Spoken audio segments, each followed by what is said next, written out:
Okay, we got a full tutorial this time. I've done very small videos in the past, but my edit skills have improved drastically since then. So let's begin. First off, the HUD. Got objective, minimap, shields and health, companion stats, ammo and gun level, and Warframe powers and energy. Pretty simple. Important stuff though. Now, first category. The ship interface and Warframe upgrades. Providing you complete the first quest, you'll have everything unlocked. And if you do, good for you. You took in your first few steps. I'll show you how to use some of these facilities, as they are very important. First up, I'll show you how to use the mod station and infuse a mod to make it more powerful. Just leveling up alone is not how you get more powerful. You must equip the mods to your Warframe. But first, you must make those mods more powerful. I'll just take this random one here, Eternal War. When you select a mod, go to Fusion. Then you can either use any of your duplicates, or use your Fusion cores, because this is what they're used for. So use this 1 gold, almost 1 level there. Use the lesser, gotta use both of those. And now I'll finish it off with the bronze. And it'll say 6 available, as that's the max I'll put in there. And I'll select all, and push square to apply. That's also the process that cost me 10 grand of credits. This does cost credits. There you go. That mod's now more powerful permanently. Pretty easy stuff. Just repeat this process for other mods. Moving on from that, we got the Foundry table. The Foundry table is how you build stuff in general. Now, for building stuff, you first must have the ingredients. So, for this Orc and Callus, you got a Morphic Control Module, Orc Cell, and Gallium. And you need 25,000 credits. You have all the conditions, build it. Now this particular item does take 24 hours to build. Other items could be shorter or longer. It's just the nature of this game and how it works. Pretty easy though. But in a very important step to getting more equipment. Alright, moving on from that. Now I'll show you how to equip mods onto your Warframe. Your Warframe has many slots here. All the bottom ones here are meant for basic mods that upgrade your stats, and that one is called an aura slot. The aura affects your whole team, or you in general, depending on what aura mod you might have. For instance, I'll just use this rejuvenation, which heals my health over time. And if you haven't noticed, it increased my upgrade points. It didn't take away. That's the beauty of these things. Any aura mod is better than none, even if it's not the right symbol.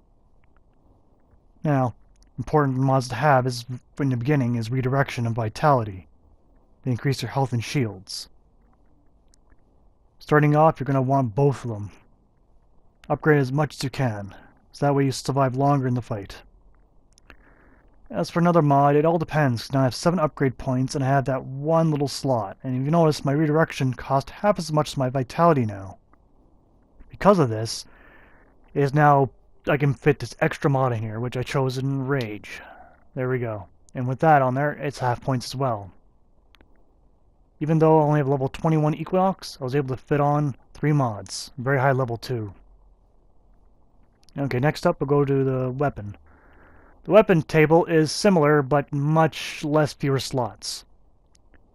Now, you don't have the same mods from your Warframe to your weapons. They're 2 very different categories. But more or less they treated the same way. You see those slots, you put weapon mods into them and get half points.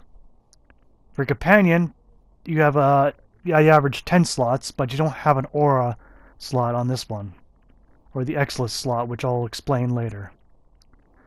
But it's more or less they have their own exclusive mods that affect only companions. However, Kruber mods don't transfer over. Keep that in mind. Okay. Next, I'll talk about the clan board, providing you're in one. It's only important info if you're in a clan. In this page, we got multiple windows open. Left side, we got the team roster, which I turned offline for my clan's sake. Got the message of the day at the top. On the middle window is for the dark sector, providing your clan's involved in that. And the online sessions on to the right.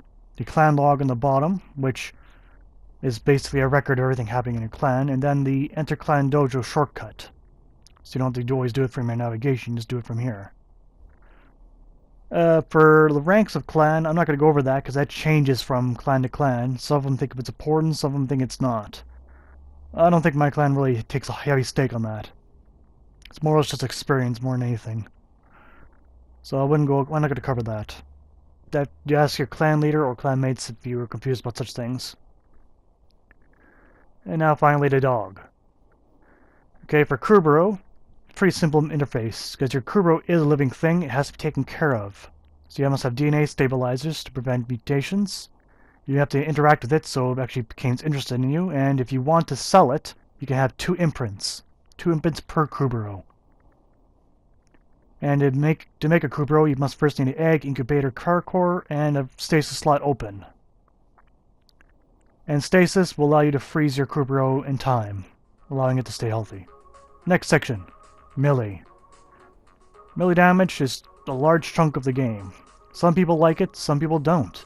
Some people like it more than guns even. But regardless, they're also effective. Just because it's a melee weapon doesn't make it a crappy choice here. Okay, for melee weapons, when you hold the triangle button, you'll fully withdraw your melee weapons. And from here, you have your controls change. With your with your guard weapon, when you normally fire a gun, you'll defend instead, deflecting all nearby bullets. This will reduce damage heavily. You can approach your enemies safely without worrying about harm to yourself. And when you're up close, just cut them right apart. Very useful. But only if you have your melee weapons fully drawn, because you can swing with them even with your gun out, but usually to use defend, you must fully have them drawn out and put your gun away. Very useful.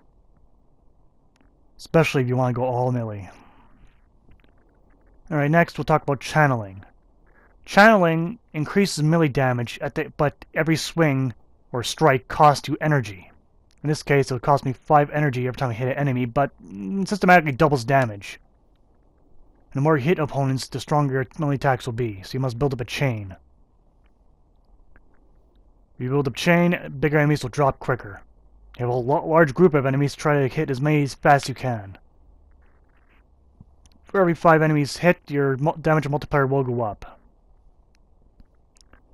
So try to mix these two together, with channeling and defend. And then you'll just cut right through your opponents easily. Channeling can be upgraded with certain mods. These are not corrupted mods, these are quite easy to acquire. You just gotta go to the void. If you haven't got there yet, don't worry, you eventually will. I'll cover the void down the road here in this video. Okay. Next, types of damage. Now, there's going to be a bit of information in this one, but I'll try and keep it consistent. For the types of damage, all weapon types, well, excluding a few elemental weapons, will have these very basic weapons, or these types of damage. Okay, they are puncture, slash, and impact. There's 3 different enemy types, and 3 different, well, pretty much damage types. So, if you put 2 and 2 together, you know, one works best against each other. Kind of like rock, paper, scissors, but not really. Now for slash, it's good against raw health. Guys who do not have any shields or armor, so pretty much the infestation. Slash is a very powerful multiplier, and when enemies are hit with slash procs, they start bleeding out. Very useful. Very, very effective. And a lot of weapons do carry this. It is a very popular choice, since even the corpus are susceptible to slash without their shields. Next, we have the puncture. Puncture is safe for a lot of more precision weapons. There are machine guns that use puncture, but a lot of weapons that use puncture are more precise. Long range, battle rifles, very accurate weapons. And they're also very powerful. You're good against ferried armor, like Kerberos and Grenier. Now, the unpopular one, Impact, may be unpopular, but it's not weak. It's starting to make a small comeback now, and people are getting more used to using it. Impact is good against machinery and shields, which is pretty much associated with the corpus, but very devastating. More or less reserved for shotguns and heavier weapons, but plenty powerful enough to lay out most enemies. Now, even though these damage types are good against their respective counterparts, I can still take a puncture weapon and kill a corpus with it. I can still take a slash and cut through their shields with it. I could go take that slash weapon and take down the Grineer with it. These are just guidelines. You do get a ball damage bonus from taking it to the right opponent, but any weapon can kill any enemy. But next, let's go on to weapon elements. Now, those are 3 basic damage types, but now we're going to go on to various elements you can put on your gun. Fire, cold, electricity, etc. And they all have different effects depending on who you're using them on. There are many types of elements. With the 4 basic ones, you can make many different combinations with those 4 basic ones. And each of them have all different effects on different enemies. Some of them affect enemies greatly, some of them not so much. But as long as you know the enemy you're facing, you can take the right elements, such as you can kind of get the idea electricity is good against machines and shields, but fire, but not so much. But I'll go over it. But you can mix, there's a lot of different extra ones. You got blast, radiation, gas, magnetic, viral, and corrosion. All of them have very specialized effects on enemies. All of them are effective.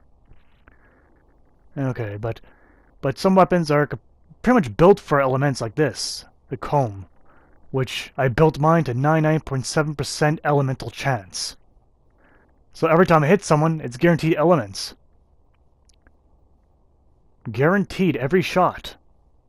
People bash this gun, but it's excellent. Cold damage slows down targets. Electricity stuns enemy targets. It can chain to nearby enemies as well. Fire causes damage over time and panic. Toxin causes damage over time. These are your basic elements. You only need a single mod to put them on. There are multiple mods to put them on, but only need one. Now, with the advanced ones, you got Blast, which mix hot and cold will knock down your opponents.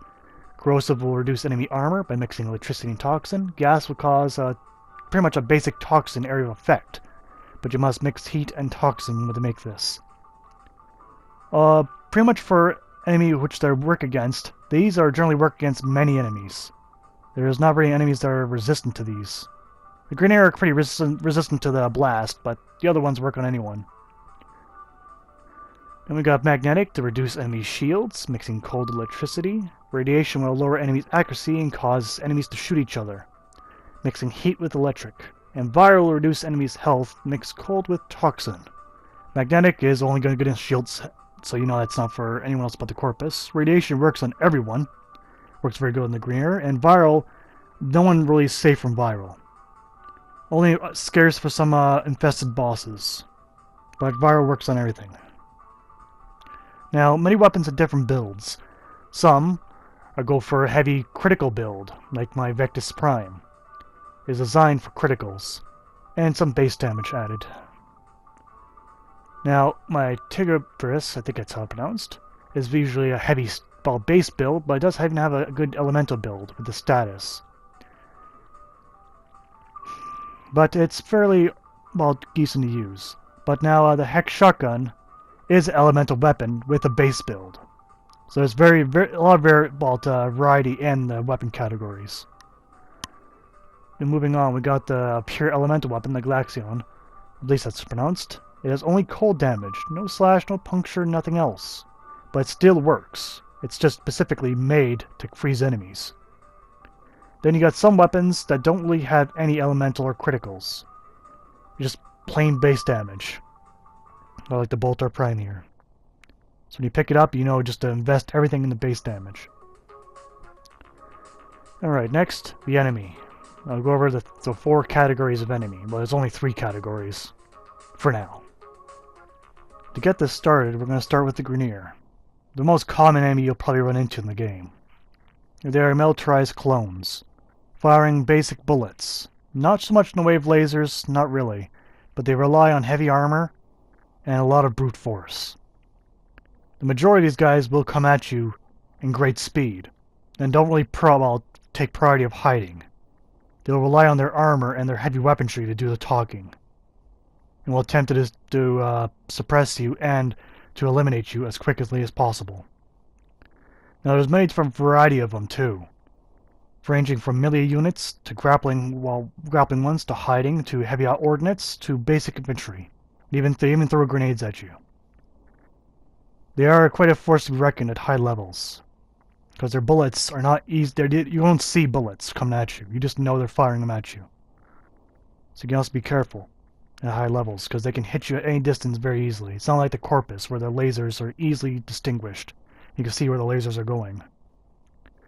As for the bosses just rely heavily on heavy ordnance and heavy armor, and are relatively very difficult to handle with. But all of them are pretty much weak against puncture weapons. Moving on, we got the Corpus. The Corpus are pretty much the human element in the game. They rely heavily on their technology. So pretty much they all look like spacemen, and you're not too far from the truth. They carry basic lasers, grenades, and their machines are equipped with very much the same. They mostly rely on their shields, though. Very few of their units have armor. The ones that do have armor don't really have shields in the first place. So you best take electricity impact weapons to knock them down. For their bosses are most along the same lines.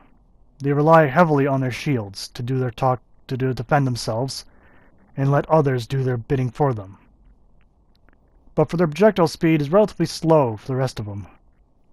But the more powerful they get, the more dangerous their technology is. Also, some of their machines, they will try to overwhelm you in their tactics. Most of the crewmen do take chances to hide behind cover, while the machines will try to charge you at all times, so you must be dealing with two different fronts, is what their game plan is. Okay. Moving on from the Corpus, we have the Infestation. The Infestation are pretty much a bug, a virus, a mutation. They lack any real intelligence as a single unit. They have no guns. All they have left is fangs and claws, and that's exactly what they're going to use, and they have no tactics. It's simply a rush. They will attempt to overwhelm you with numbers. They will come at you repeatedly with different units of different sizes and statures, with different effects, between suicide bombers, to grapplers, to the people who just simply want to knock you over, and then chew on you on the ground. Either way, the best tactic to dealing with these guys is just keep moving, don't ever stay still. Even at low levels, these guys hurt. At high levels, it's very fatal to get bitten. So that's the best tactic, is just keep moving. Don't stand still and don't let them grapple you. Don't let them knock you down. There are mods to help prevent this, too. I do recommend you equip these. And as for the rest of the Infestation, the majority of them don't have any armor or shields, so it's just raw health. So slash weapons are a key to fighting the enemies here. For elements, it varies. So since a lot of them don't really care for most of them, you just take viral with you. Viral and flame. Fire damage. Explosive. That'll work. For their bosses, they just simply get bigger in size. No real change in tactics, just they get bigger. Simply put. Okay, now for the last category. The Corrupted. The Corrupted are a little strange. The Corrupted are a mixture of all three enemy types. Their tactics, well, the tactics really don't change too much. They generally have the same idea going forward, but their weapons are mixed. So it's rather strange, and they only attack you in the void. There's not a casual opponent you'll see wandering around on a planet. They are not the aggressing force, they're simply defending. For the origins, that's a story for another time. But when you go here, there's no specific weapon or preset to take. You're fighting all three weapon enemy types. So prepare for a more tougher fight, especially if you're going deep into a defense or survival. It will bring the fight to you. And with all three enemy types mixed, they are the most troublesome force to deal with. Between the Corpus shields, the Grineer armor, and even Ancients from the Infestation in there, it's just a huge hassle to deal with early on in the game. They should be avoided, at least you have some good equipment on you. But don't worry, if you have clanmates and some friends, they should be no problem to take on. At least for now. Moving on from that, we're going to go to Platinum. The subject of platinum, I'm just going to explain a bit on what it is and what you're supposed to be doing with it, but in the end it is real-world money and you're free to do with it what you want. So, platinum. As I mentioned just then, it's real-world money. You can only get it two ways. You can buy it, or you can trade someone for it. You can trade someone with materials they want, or maybe there's nice. Either way, it is real-world dollars. Now, it's not a pay-to-win game. It is not pay-to-win.